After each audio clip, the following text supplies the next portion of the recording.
नमस्कार, आपका स्वागत है लाइव एक्सप्रेस के बड़ी खबर में। मैं आपके साथ रोहित बेस्ट।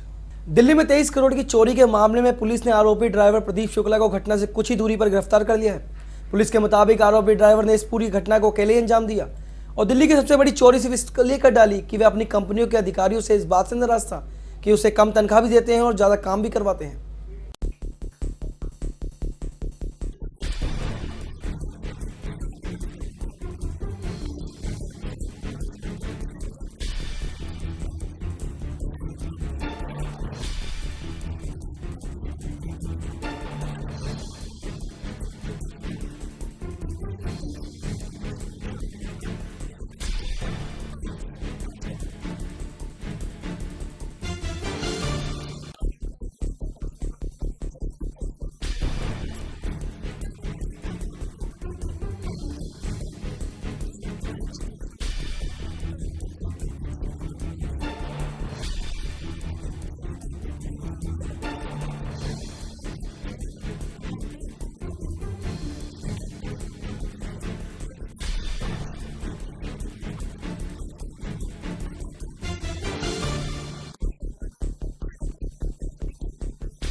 सुप्रीम कोर्ट ने गुरुवार को राहुल गांधी के खिलाफ दर्ज मानहानि केस में अंतरिम स्टे जारी रखने का फैसला किया है। इससे पहले कोर्ट ने राहुल को सुझाव दिया था कि संघ के लोगों ने महात्मा गांधी की हत्या की बयान पर वह खेद जताएं, लेकिन राहुल ने इसे मना कर दिया।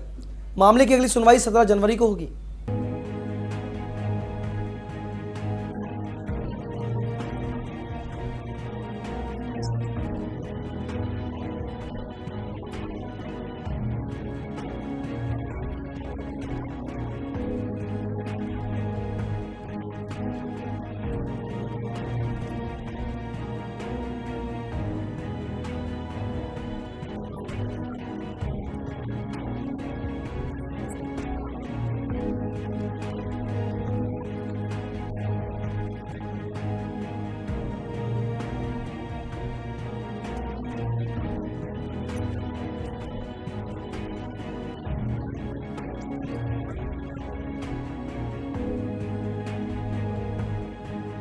दिल्ली पुलिस ने ऐसे नकली वर्दी वाले लुटेरों के गिरोह का पर्दाफाश किया है जो अपनी पुलिस की असली वर्दी पहनकर अपनी 2 महिला साथियों के साथ मिलकर लोगों को जाल में फंसाते हैं और लूट की वारदात को अंजाम देकर फरार हो जाते हैं।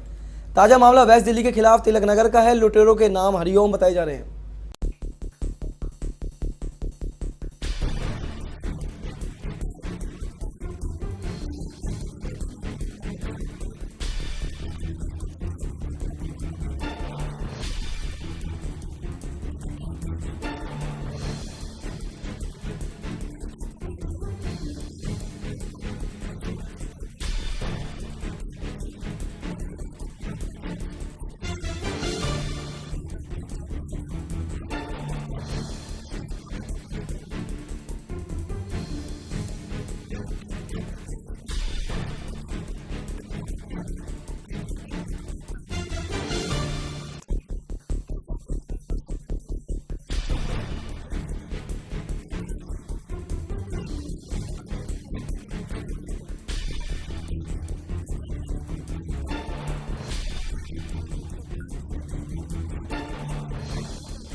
हरियाणा के मुख्यमंत्री मनोहर लाल खट्टर द्वारा शुरू की गई मारा गांव जगमग गांव योजना चल रही है। कछुआ चाल 4 माह में हुआ है। आधा अधूरा काम गांव वालों को कहना है कि उन्हें कोई फायदा नहीं हुआ इस परियोजना का।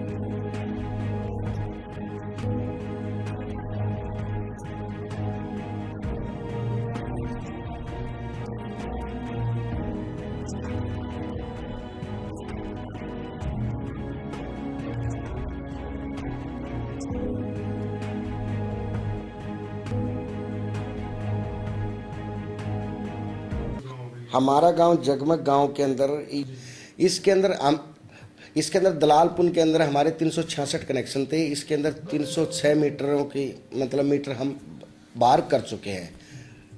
समसपुर गांव में 170 मीटर थे, उसके अंदर 55 मीटर हमने बाहर कर चुके हैं। जोरों शोरों पर चल रहा है और टेंटेटिवली हम 470-75 मीटर बाहर कर चुके हैं। केबल सारे गांवों के अंदर चेंज कर दी जा चुकी है। इससे एक तो हमारा लाइन लॉसेज जो हमने केबल चेंज करने से पहले हमारा इस फीडर पर लाइन लॉसेज था 70%। हमने लगभग 2 गांवों का काम कंप्लीट हुआ, इससे हमारा लाइन लॉसेज आ गया 55%। 4 गांवों में और कंप्लीट होते ही हमारा लाइन लॉसेज जो है पर निगम इंस्ट्रक्शन है उसके हिसाब से आ जाएगा। एक हमारी इस फीडर के ऊपर कलेक्शन एफिशिएंसी काफ़ी बढ़ी है, क्योंकि चोरी बंद हुई है। चोरी बंद होने से कलेक्शन एफिशिएंसी भी बढ़ी है। 24 आवर बिजली देते हैं इनमें हम। नहीं, कोई कट नहीं है। जो एज पर महकमे की हिदायत है उसके अनुसार बिजली दे रहे हैं इनके अंदर। जो सरकार ने वादा किया था उतनी बिजली हम इनको देने लग रहे हैं। हाँ जी, सरकार के वादे में ये था भाई आप लाइन लॉसेज को कम करो, हम आपको अच्छी बिजली देंगे, अच्छी सुविधा देंगे। और वो लोगों को मिल रही है, लोग सेटिस्फाई भी है, वोल्टेज पूरी मिल रही है, कट नहीं है, लोग सेट। क्या है इसमें सबसे बड़ी बात क्या है, आप ज़्यादा डेफिनेशन देते हैं ना। फिर सीएम साहब ने यहाँ पर घोषणा करी थी जगमग गाँव बना दिया जाएगा आपका, लेकिन कोई जगमग नहीं बना यहाँ पर। सबसे पहले सीएम साहब ने बोला था भाई आप मीटर बार लगवाना, आपका गांव में सबसे ज़्यादा बिल भरे जाते हैं। तो हमने उनकी बात मानी, मीटर बार लगा दिया। लेकिन यहाँ से 12 से 14 घंटे में बड़ी मुश्किल से बिजली आती है। 24 घंटे की सीएम साहब ने बोला था हमारे कुछ 24 घंटे बिजली दे दी जाएगी आपको, लेकिन ऐसा कुछ नहीं है यहाँ पर। तो मांग क्या है आपकी? 24 घंटे बिजली दी जाए। सबने मीटर बार लगवा लिया, कोई झगड़ा नहीं है, कोई कुछ नहीं है। तारे बदलेगी, सब कुछ बदलेगा, लेकिन 24 घंटे बिजली की करना चाहिए चाहिए आप। तकरीबन मीटर बार लग गए गाँव के। तारें कुछ बदलेगी, कुछ रह रही हैं। और जो पहले स्थिति थी गांव में वही स्थिति है। अब उतनी बिजली अब मिल रही, उतनी पहले मिल रही। मीटर लगने से पहले भी गांव के लोग पूरा बिल भरते थे, उतने ही लोग अब बिल भर रहे हैं। तो जगमग योजना की जो बात, जगमग योजना से हमें ये नुकसान हुआ। एक तो हमारे गाँव की जितनी भी स्ट्रीट लाइट थी ना गलियों की, सब बंद कर दी। एक भी लाइट नहीं जल्दी, सब के कनेक्शन काट दिए बिजली वालों ने। तो अब कितने घंटे बिजली मिलती है? बिजली तो वही 12-13 घंटे। हमारे गांव में लाइट में एक चीज़ का तो फ़र्क बहुत अच्छा लगा मेरे को। जो ये तारा लगी हुई थी बिल्कुल बोदी थी, उनको कंप्लेंट कर दी ये तारों को बदल दो, लेकिन कहने सुनने से कोई फ़र्क नहीं पड़ा। लेकिन प्रशासन ने यूँ काम तो खरा अच्छा करा है, जो अच्छा है तो उसके बारे में अच्छा ही कहेंगे। ये तारा जो जुड़ी लगाई है इन्होंने बहुत अच्छा करा है। कई बार तार टूट के नीचे गिर जाती थी, पहले कई बार पशु मरे हैं, कई बार मैं खुद उस टूटी तार के पास खड़े हुआ। पर बिजली प्रशासन को मैंने फ़ोन कराया, भाई मैं यहाँ टूटी तार के पास खड़ा हूँ, किसी का बच्चा इस चपेट में ना आ जाए या किसी का पशु चपेट में ना आ जाए। तो इस नुकसान की वजह से मैं जेई एसडीओ एक्शन किसी से भी फ़ोन कर देता था, भाई यहाँ तार टूटी पड़ी, आप इसका कट लगाओ। अब बहुत इस चीज़ के लिए तो बहुत अच्छी बात है, बहुत अच्छी सुविधा होगी। जैसे तार टूटती है तो ऑटोमेटिक कट लग जाता था, लेकिन उस कट की बढ़िया ये सिस्टम हो गया जो डबल तार लगाई है, जोड़ी में ज्वाइंट वाली तार लगाई है, ये इससे बहुत अच्छा हमारे गांव को फ़ायदा होया। क्योंकि अब किसी पशु या किसी इंसान का कोई नुकसान नहीं है इस चीज़ से। इस चीज़ के लिए तो बहुत फ़ायदेमंद हुई है तार। बाकी मीटर बार लग गए, 90% लग गए, 10% रह रहे हैं, लेकिन लाइट वही है 12 घंटे 13 घंटे। तो बिजली तो बस वही आ रही है अभी, तो जिस तरह पीछे चल रही थी वही चल रही थी। जो पूरे 24 घंटे की थी, 18 घंटे कितने की गई थी, उसके बाद तो आली लाइट हो ही नहीं। बिल तो फिर आवा उतने ही आवा, बिल दुस्ते दुगने भी आवा और भरन भी लग रहे। हम तो एक दिन का भी आज का ना गानिया पिछले के ना अगलों के जी। तो क्या पॉलिसी चलाई थी यहाँ पर, सिस्टम क्या किया था? सिस्टम तो 24 घंटे का क्या था जी। ये जो खट्टर साहब आए थे हैं, अब जगमग के वो सारे रोन लग रहे हैं, गरीब आदमी रोन लग रहे, सारे रो रहे। और क्या मीटर के तो लग रहे हैं सारे बाहर, तारा तुरा भी सब कुछ बाहर लग रहा। तो ये 24 घंटे की लाइट नहीं होती। सवेरे 3 बजे 1 बजे आवेगी, 3 बजे बज जाएगी, 3 बजे के बाद 6 बजे, सवेरे 7 बजे बज जाएगी। लाइट तो ये इतनी होती जिस शुरू की इतनी चल रही लाइट, ना ज्यादा हो ना कम हो, बिल बढ़ गए। जो मीटर थे वो बाहर लगा दिए? बाहर लगा दिए। टायर तो ठीक कर दिए बस, लेकिन काम नहीं हुआ। तार क्या करिए, बड़े बड़े यहाँ केबल छप्पे लड़ा दिए, नुका तार ठीक कर दी गवा। हाँ बे तार कौन सी ठिक्का करिया बड़ी मारे मीटर बदले तारा नहीं बदली मीटर तो बाहर कर दे आया। हाँ मासूम बच्चों को सर्दी में देना पड़ा टेस्ट, गंदे घास वाले मैदान में बैठकर देना पड़ा टेस्ट। ना बैठने के लिए टाट मिले, ना ही दरिया, ना ही डेस्क। मच्छरों और गंदगी की भरमार के बीच मासूमों ने दिया 1 घंटे तक खुले मैदान में बैठकर टेस्ट दिया।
देखो, हर स्कूल के अंदर जितने बच्चे पढ़ते हैं उतने बच्चों के लिए तो उस स्कूल में फैसिलिटी होती है। इससे एक्स्ट्रा यदि कहीं पर एक स्कूल में बच्चों को बुलाया जाता है तो सभी बच्चों के लिए इतनी ज़्यादा फैसिलिटी एक टाइम पर नहीं हो पाती। और ये एक ही दिन का टेस्ट है, यदि कोई फाइनल एग्ज़ाम है, 10 दिन बच्चों का एग्ज़ाम चलने हैं तो किसी दूसरे स्कूल से अरेंज भी कर लिया जा सकता है। ये 1 दिन का एग्ज़ाम है, 1 घंटे का एग्ज़ाम है और हमने इसका टाइम भी ऐसा रखा था कि दिन में 11 से 12 बजे तक हो जाए, क्योंकि सर्दी का मौसम है, मौसम खराब भी ना हो, इसलिए हमने 11 से 12 बजे का रखा था। तो क्या आपको नहीं लगता कि यहाँ पर बंद होने चाहिए थे? कम से कम टाट तो मिलना चाहिए था बच्चों को। होना चाहिए, लेकिन एक बात है ना, जिस बात को हम किसी प्रोग्रेस के लिए कर रहे हैं, विकास के लिए कर रहे हैं, बच्चों को अच्छी शिक्षा देने के लिए कर रहे हैं, उसमें ही ऑडिट क्यों किया जा रहा है? आप शराब के ठेके के बारे में ऑडिट क्यों नहीं करते? उसकी कमियां क्यों नहीं पूछते? एक बच्चों को एक अच्छी शिक्षा देने के लिए, उनको अच्छी ड्राइविंग के लिए, उसमें तो इतने ज्यादा ऑडिट करते हैं कि ये कमी क्यों रह गई, ये कमी क्यों रह गई। तो क्या बच्चों को गंदगी में बिठा के पेपर लिया नहीं जाएगा? नहीं, जिस बच्चों को मिट्टी में बिठा के पेपर लिया जाएगा? जो घास का मैदान होता है उसमें बच्चे बैठते होगा क्या बच्चों का? जो घास का मैदान होता है बच्चों को उसमें बैठाया जाता है। खूब हर स्कूल में बच्चे बैठते हैं उसमें। जब ज्यादा ठंड हो जाती है, धूप में भी बच्चे इसी घास से बैठते हैं। जब धूप में बच्चों को अंदर बैठाया जाए सर्दी के मौसम में, तब बच्चों की भी इच्छा होती है और पेरेंट्स की भी इच्छा होती है धूप में बैठाया जाए ताकि सर्दी कम लगे। तब भी तो वही घास होती है, तब ये नहीं कहते घास पे क्यों बैठा दिया, क्योंकि सर्दी कम लगती है, तब तो वही घास होती है। और आज एग्जाम के लिए बैठा दिया तो आज वो घास परेशान करती है। ये तो बिल्कुल आप मैं साथ देखा हूँ, हाथ भी लगा के देखा है मैंने, बिल्कुल ना धूल मिट्टी है ना गंदगी है। ये तो नहीं कह सकते, प्राकृतिक वातावरण है। हाँ, ये जरूरी था कि भाई टाट और मिल जाती तो ये और अच्छा हो सकता था, टाट पट्टी या दरी मिल जाती तो और बढ़िया होता, लेकिन धूल मिट्टी इस ग्राउंड में बिल्कुल नहीं है। ये अगर टाट पट्टी और होती तो बढ़िया था वातावरण। और बेटियां दे रही हैं, बच्चे दे रहे हैं, घंटे का ये ट्रैफिक नियम के ऊपर उनका है प्रोग्राम, तो ये पुलिस विभाग की तरफ से और हमारे कोऑपरेशन से हो रहा है। फिर भी मेरा ये था कि भाई अगर बच्चों को टाट पट्टी और मिलती तो और बढ़िया होता है। क्या आप ये नहीं मानते कि इसकी बजाय अगर अच्छे ढंग से ये पेपर कहीं अच्छे जगह पे लिया जाता तो बच्चे और भी ज़्यादा ज्ञान अपना प्रकट कर सकते थे? क्योंकि यहाँ ज्यादा तो वो नीचे बैठे हैं, नंगे फर्श पे तो आजकल कहीं भी नहीं बिठाया जाता, चाहे कितना भी वो ये फर्श तो नहीं है, ये घास का एक मैदान है और घास में घूमने के लिए तो हम तरसते हैं आके भाई घास का कोई मैदान मिले और उसमें हम जाएं और उसके अंदर हम प्राकृतिक वातावरण का आनंद लें। तो ये प्राकृतिक वातावरण है जिसमें बच्चे बैठे हैं और इनकी इच्छा पूछी गई होगी पहले टीचर से, तो उसी के आधार पर इनको बिठाया गया है। और मैंने खुद हाथ लगा के देखा, घास में किसी प्रकार की कोई इस तरह की समस्या नहीं है। लाइव एक्सप्रेस के बड़ी खबर में अभी तक के लिए इतना ही। मुझे दी इजाजत, नमस्कार।